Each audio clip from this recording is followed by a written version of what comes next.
Guys, out here at QMP, testing the 2025 Beta RX motocross range. John Prutti, nice conditions here, mate. Dude, absolutely stoked. Obviously seen these bikes sort of out and about now for the last 6 to 12 months in both Europe and America. I'm such a fan of motocross and two wheels, and to sort of be out here today testing a bike that hasn't really been seen too much here in Australia is super exciting. We've got perfect conditions, we've got a whole range of bikes, and yeah, mate, it's been epic so far. Yeah, awesome. We'll start with the 450. This bike's refined for 2025, yet it is proven, as you mentioned, AMA Supercross, AMA Motocross, and MXGP. Some of the changes for 2025, although they are subtle, how do they feel on the track? Yeah, really good. What I loved about the Beta 450 was it was really well balanced off the bat. So they really, I think the rider just before me had maybe stiffened it up a little bit and pulled his forks through just a tiniest bit. And for me, I like the bike a little bit squatted. And as soon as they did that, for me, it was just absolutely perfect. I found the bike really nice to grip with my legs. Like, it was a very slimline bike. It has new sharp foot pegs. They're a little bit smaller, but they're super sharp. So for me, I just found wherever I put my feet and knees on the bike, I could just move around, and like I just felt so stable on it. So as far as like the rider triangle, it was nice and big and open with a really flat seat. And for me, just on a track like this today, it was just perfect. I could kind of move around wherever I needed to. The bike's got heaps of power. It's got the switch up on the handlebars in the center of the new bar pad now. Yep. And for me, that was awesome because on the conditions we've got out here today, some of the corners are quite deep and soft, but then some of the tracks started drying out. So I actually played around with the maps, and being on the handlebars there, it was so easy to use.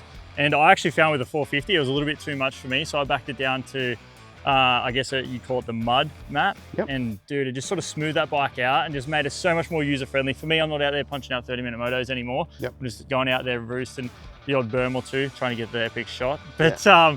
No, regardless of that, yeah, dude, once I tamed that bike down and chopped it out a little bit, it was so user-friendly and super fun to ride. Yeah. And they have made some suspension refinements for this year. You, as much as you'll joke and say you blow berms out, you are a high-level rider with a lot of speed. This bike's come straight out of the box, straight here. Yeah. How did it feel? This track's not, like, it's ripped, it's in good nick, but it's still rough. Yeah. How does it handle straight out of the box? It handles really good, and I mean, dude, KYB is such a well-established brand now. I mean, I've come from so many other bikes and brands with all different types of suspension, and for me, the KYB stuff is always my favorite. And I think they've absolutely hit the mark. Out of the crate, to have a bike sort of handling so well, for me, is just like a massive plus. So, dude, I was stoked to sort of just move around, sag a little bit, fork height a tiny bit, and a few clicks. Like for me, I'm 85 kilos, and like you said, at a A to a pro level, and I mean, dude, the bike is great for me. And then you've obviously got C graders out here too, who are saying the exact same thing. Yeah. You know what I mean? So, dude, KYB, they absolutely nailed it. And yeah, dude, Beta crushed it. Really balanced bike and super, super fun. It's interesting to see too, they've made some changes with the subframe, the air-filled housing. The boys were saying that a lot of that is to cope with the stresses of the Supercross. You know, guys like Benny Bloss that's racing that, him seat bouncing a triplet, it's going to be a lot of force. It really shows they've got a lot of a future in motocross, so to speak. Yeah, and it's really cool to see. And I mean, for me as a fan of motocross, like I just want to see more teams out there, more riders out there, and more bikes out there. And man, they've really hit the nail on the head. I think the bike's super fun, and they've obviously done some reinforcements. They're looking to stay in the motocross market. And I mean, dude, the more bikes out there, the better. And absolutely. Yeah, it ticks so many boxes for me. I loved how my legs stayed in the bike, and I love the positioning and everything. Like, you got the hydraulic clutches and just like all those boxes. It just feels really nice. And at the price point that it's at, I think it ticks a lot of boxes. Yeah. It was quite interesting last night at the presentation with Beta. While they didn't announce anything, there was a slight allusion to the fact that this is very much a testing ground for the market. It'd be great to see a 250F. Yeah, dude, I mean, and I'm a sucker for these little ball bikes. I actually even snuck out on the enduro-125 earlier. And I mean, dude, I think it's important for any bike brand to have the whole range, you know, so you can have that market. But man, I mean, fingers crossed we see that thing soon. But what they've done with that 450 is amazing. And then obviously now transferring over to the 300 two-stroke. They've obviously transferred a lot of that data and whatnot over there. But this being the 2025 and the first, what do you call, motocross-based Beta.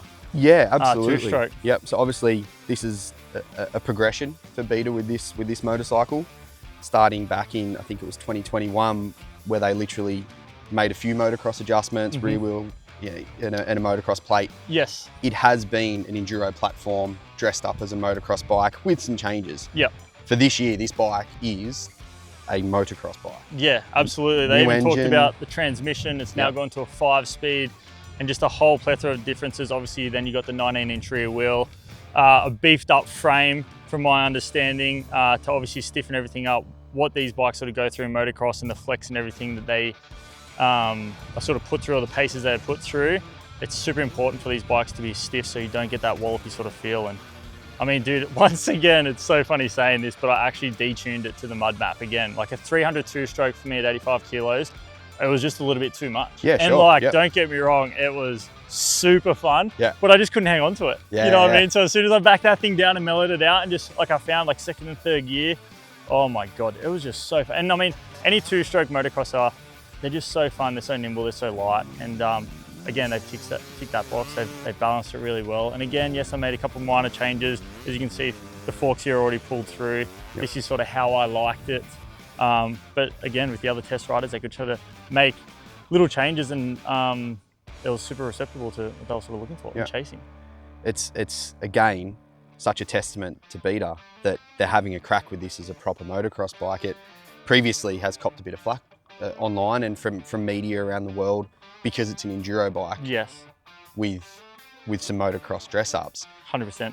This frame, it's a full stiff motocross frame. The engine is a standalone motocross 300 two-stroke. You'd probably not buy one to race Pro MX, yes, but doing a Transmoto event, ripping at a place like QMP, I really think it has a place in the Australian market. Yeah, absolutely. I couldn't agree more. And like you said, it's a standalone motocross model. Like Beta is obviously super successful in the trials market and then into the hard enduro, and now we're sort of transferring into the enduro and motocross market.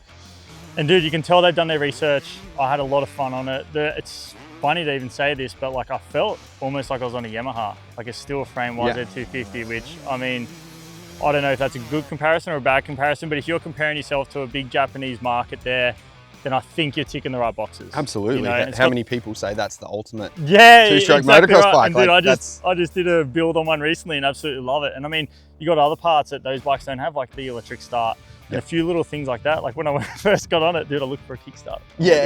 Like things you don't even think of when you're looking to get on a motocross two-stroke these days. So yeah, I mean, dude, for me, again, like I said with the 450, I really like how sort of slimline the whole feel was in the rider triangle. Like I felt like if I gripped my legs, my body would stay there.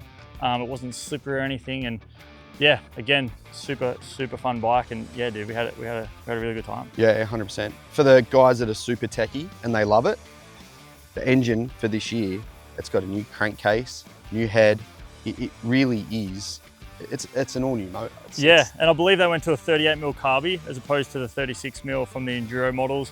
Again, I think they're just looking for some performance there. Obviously on the motocross tracks, just like we have today, we have some really deep conditions out here and you just sort of need that power and you need that pull. And I think this 300 ticks those boxes. Like I said, I was backing the thing down. You know what I mean? It's like, maybe I should have been, maybe I shouldn't have been, but just for the conditions and everything like that, I found this bike funner when it was a little bit more rider friendly. But dude, it packs that punch, and man, I would find it hard to believe that anyone wouldn't be happy with the performance and handling of this. The whole package, I mean, it ticks a lot of boxes for sure. Absolutely. Look, these are now at your local Beta dealer.